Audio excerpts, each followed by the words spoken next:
Hello, hi everyone, and welcome to Crafty Kaylee Creations. I'm Kaylee. Just a small video today. I did a quick make on the weekend of a hexagon container with a lid. So this is it, flat. I used batting, and I just feel it's a bit flimsy, so I'm going to make another one, and I am going to use the Soft and Stable, which is a much thicker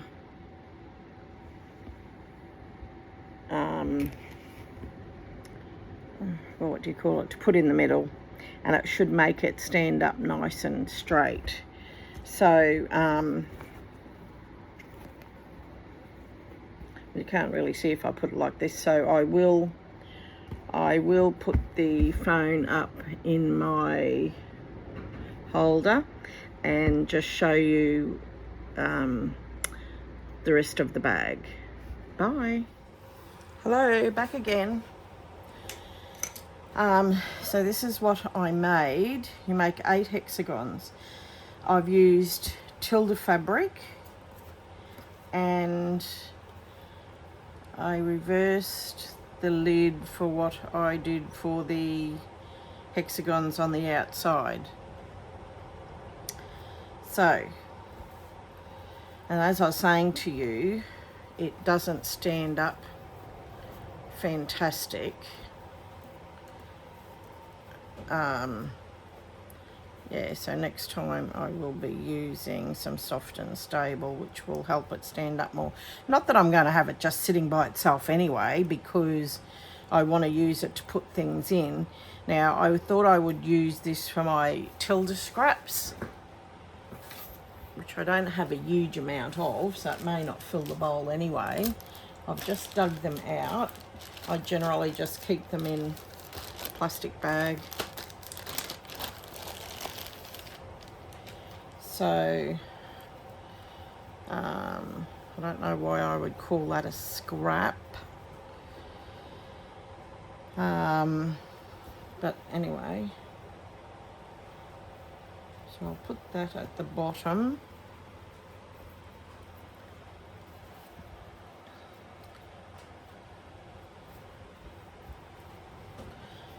There are some like bigger pieces here, I suppose, that you wouldn't call exactly scraps, but they're not big enough for a to make something. So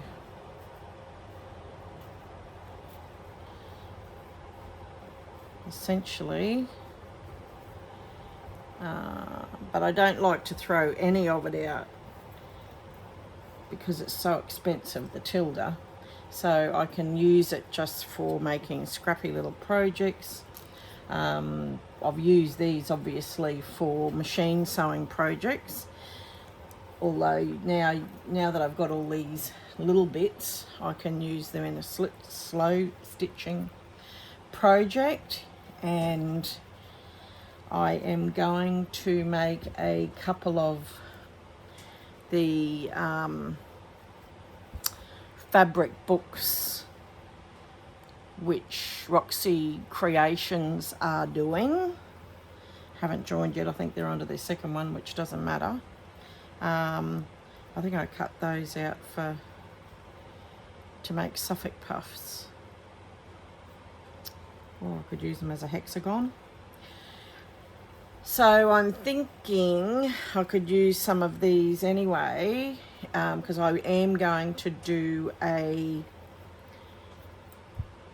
one of the books that I think I'll make. They're doing them based on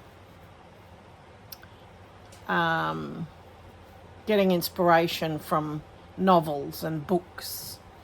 Well, I don't have any that I want to draw inspiration on, and I don't get the idea about using books as an inspiration, to be honest, because what I've seen people sew doesn't relate back to a book. So I just thought what I might do is use them, make a Tilda book, Tilda fabric book. So I can use these in that, just using all my Tilda fabrics. These are very teeny weeny because they're just cut-offs from little squares making hexagons. So I must have cut that out for a particular reason and didn't use it. Yeah, see, they're supposed to sort of sit up, and it doesn't have that sort of structure to it. I mean, the more and more I put in it, I'd need more than this to really make it into an actual, make it quite high. But anyway, this is a start. They're all teeny weeny. I'm going to leave these in the plastic bag because they're too teeny weeny. And then the lid, like if you it doesn't even sit quite right, does it? If these were up more, I'm sure it would, yeah, sort of looks like that. But as I said, I'm going to make another one. I'm not sure what fabrics I will use, but I would like to do one using a different substrate so that it makes it sit up more. Now, going on with the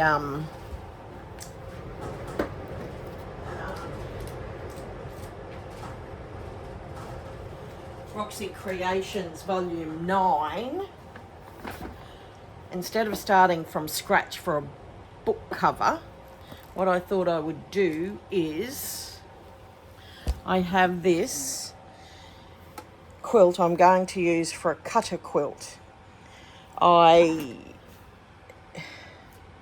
I've had it for a couple of weeks now. It wasn't mine, and the lady I got it from, I asked her a little bit about it, about the background. There are quite a few hexagons in it that have gone, and so that's why I thought I'd use it for a cutter quilt, and it will be perfect to use. I just thought for the outside cover of these fabric books that I'm going to make. And it's a very big quilt. You won't be able to see it all in here because it's huge. It's like covers a it's a queen bed size. It's huge. So I don't have I'll never use it all, and I don't have a de-stash page or generally sell anything. However, I can't see the point in keeping all this, and it would actually be fabulous to use a big piece. Beck from So Be Curated was doing classes on a block keeper. Now, I already have a block keeper, even though it's not big enough for these blocks, for when you're sewing on them. Someone sent me years and years ago in a craft swap. This here you can iron on, but it's got the silver. I bought some and I've made some since, but you can use that to iron on because it's got a heat resistant piece of whatever it's called in the middle there, and keep your blocks in there. I mean, I suppose I could make another one big enough to put big blocks, but it's quite, I really like that. So if any of you want to make one of those, what Beck was making, I would happily cut it up and sell some at a very reasonable price. If anybody is interested, please send me a message. I'll put my, hold on, I will link I will link my email address so you can email me. So I'm just trying to think what size I could make it, because I think you need something bigger than this realistically. And this, like doubled, is about 20 inches to fold over for this way. Well, I really think you'd need, how wide?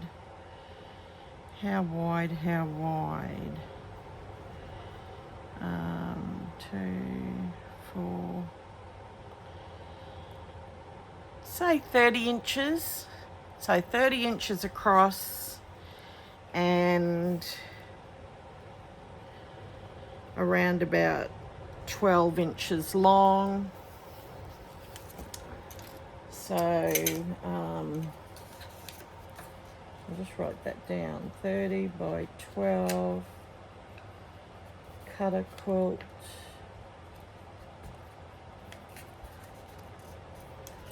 I don't know how many I'll get out of it.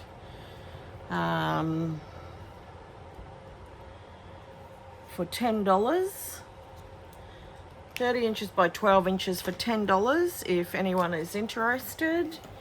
And I also have, I just washed it up recently, is a sheet, a vintage sheet. If anyone's interested in vintage sheet pieces as well, I could add to it for a few dollars.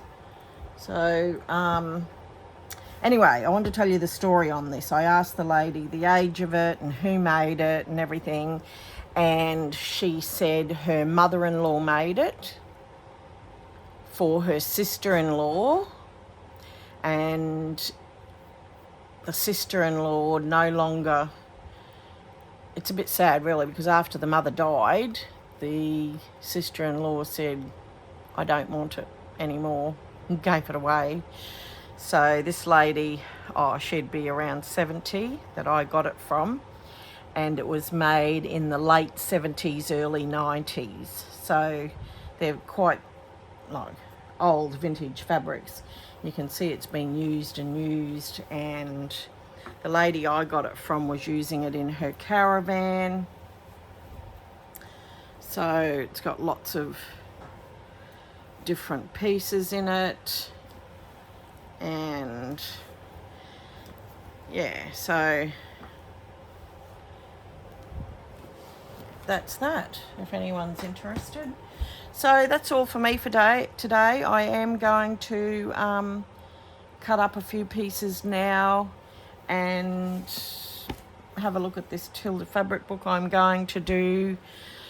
I hope you're all well. Thank you very much for joining me today, and we'll have another catch up soon. Thank you. Bye.